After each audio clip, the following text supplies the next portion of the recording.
Its legend as the birthplace of the Incas, or the lost city of the Incas, once inhabited by the Virgins of the Sun, has for almost a century stimulated the imaginations of explorers and writers alike. But now new evidence, validated by modern research into the unique archaeological collection gathered at the site, a collection ignored for nearly a century but recently rediscovered, offers startling insight into the true history of Machu Picchu. Hiram Bingham, a professor of Latin American history at Yale University, embarked on the first of 5 explorations into the Urubamba Valley in 1911. Inspired by 16th century Spanish chronicles, Bingham left in search of the city of Vilcabamba, the site where the last of the Incan kings, Manco Inca, attempted to escape from the Spaniards. Traveling with a diverse team of scientists, Bingham followed the Urubamba River towards Mandor Pampa, where a local farmer offered to guide them towards the exact location of the ruins, rediscovered during the construction of a new highway.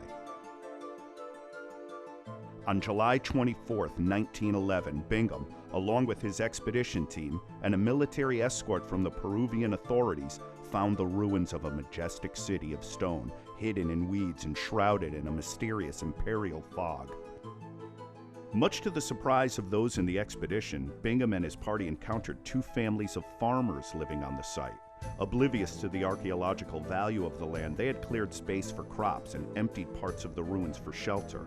The farmers called it Machu Picchu, Quechua for Old Peak. Finding more than he could have ever dreamed, Bingham presented his find to the world as Machu Picchu, the lost city of the Incas. During his second expedition to Machu Picchu in 1912, Bingham and his American colleagues George Eaton and Elwood Erdis, along with Peruvians Toribio Ricarte and Anacleto Alvarez, unearthed hundreds of ceramic pieces, as well as stone, metal jars, utensils, bowls, decorative pieces, and the skeletal remains of 174 people. These relics form the body of the Machu Picchu collection, the most complete collection of artifacts from that region. Yet, in 1912, after being shipped for the purpose of study to the Peabody Museum at Yale University, with permission from Peruvian President Augusto Leguía, the collection was not studied, but instead forgotten for more than 70 years. Even Bingham, who became involved in Connecticut politics, neglected the artifacts.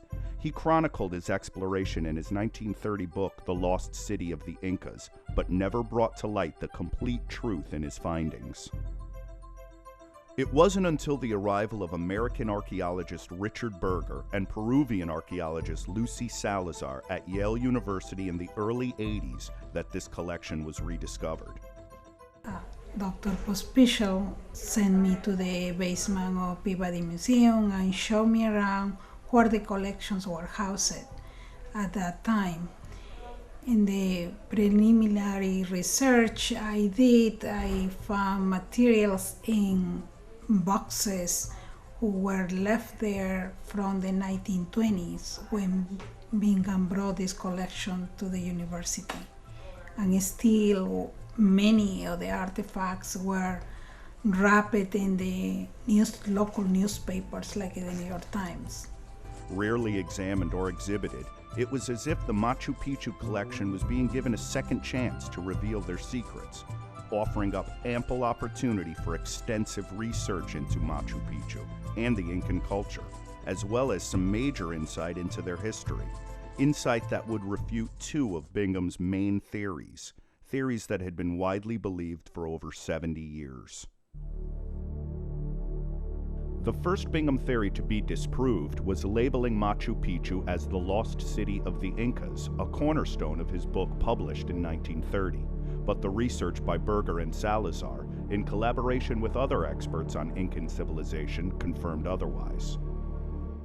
The materials and the research had led us to conclude that Machu Picchu was a residential house, a summer palace, where the Inca and the royal elite spent time during the months of May through August and carry state functions, different activities related to the empire. Machu Picchu was acquired by the Incans through their victories in territories of the Urubamba, beginning with their defeat of the Chancas in 1438. Pachacuti's military might, along with his administrative skills, allowed him to amass vast armies of soldiers and servants, as well as land. The emperor celebrated his power with the construction of palaces and royal residences, notably in the regions surrounding Cusco City, the empire capital. Evidence from Berger and Salazar's study of the pottery in the Machu Picchu collection suggests construction of this particular site at between 1450 and 1470, with the area being used for approximately 80 years. Writing in the magazine Kunter, eminent North American historian John Rowe confirms the existence of a Spanish document dating from 1568. The document indicates that Pachacuti was indeed owner of the lands called Picchu, and Picchu was none other than the present Machu Picchu. No, Machu Picchu was not a lost city. Machu Picchu survived because it was not an administrative center. The Spanish were immediately after their arrival, they were looking for the administrative centers because of the storage of gold, textile, food. So the main centers where they can really survive and keep the empire going and then the conquest going. No, it was not intentional because they knew that Machu Picchu didn't have a storage area, anything that the Spanish were looking for. The second of Bingham's wrongly held theories suggested that Machu Picchu was inhabited by the chosen women, the Virgins of the Sun. This belief came to life during Bingham's 1912 expedition of Machu Picchu, which focused mainly on the excavation of the site. Among the members of his team was the curator of osteology at the Peabody Museum at Yale University, George Eaton. Together, they unearthed the remains of 174 skeletons from the cemetery surrounding Machu Picchu, and judging them by their stature, determined almost all of them to be women and a few effeminate men. Well, Bingham thought the skeletons might belong to the Virgins of the Sun because George Eaton, who was the project osteologist, concluded that the vast majority of them were female skeletons. And Bingham knew all of the accounts that the Spanish had, that there were a set of women who were kept apart to be trained as priestesses or for future wives. They sometimes called them the Virgins of the Sun. So when Bingham saw that Eaton's analysis indicated that almost all the skeletons in Machu Picchu were of females, he remembered the myth and put two and two together and came up with the wrong answer. Eaton's lack of knowledge of Andean skeletal remains and his failure to consider other factors such as diet and elevation may have led him to this wrong conclusion.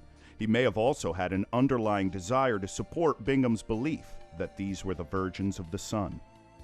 Well, the problem that George Eaton had in his analysis was that he was accustomed to sexing skeletons from North America, and he didn't have much experience working with ancient Peruvian skeletal material.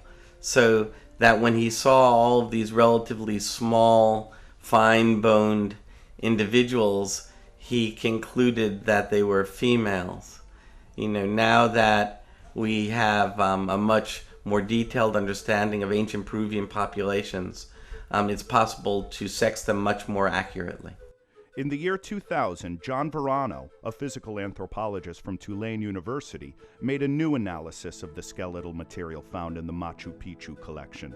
He confirmed that these were the remains of women and men, both young and old, including the fetus of an unborn child. So, while the Virgins of the Sun inhabited administrative centers like the Corichanca Temple in the city of Cusco, this evidence refutes the notion of a community of chosen women living in Machu Picchu. To whom do the 174 skeletons in the collection belong? The skeletons that were excavated by Bingham belong to retainers or Yanacona They were the people who were the staff at Machu Picchu, and they came from the entire empire, all of Tawantinsuyu. The Yanaconas represented a population of between 250 and 750 people who lived in Machu Picchu. Their number would vary depending on the demands of the emperor. They came from different ethnic groups, all conquered subjects of the Incan Empire, whose territory at the peak of Incan power included the central and western parts of South America. The servants of Machu Picchu were well regarded by the emperor. That they worked in moderation is evident in their skeletal remains, which present few of the symptoms usually associated with demanding labor. Injuries attributed to combat are non-existent. The Yanacona were actually in remarkably good health. The main health problems that were detected in the skeletal analysis were problems with their teeth. They had many cavities. There was parasitic infections, maybe from tapeworms, and there was some evidence of tuberculosis. But compared to most ancient populations, the people were in remarkably good health. Most people lived into their 30s, and some people lived beyond 50 and probably reached ages like 60 and 70. Of the 174 individuals, 14 people lived to beyond 50 years of age.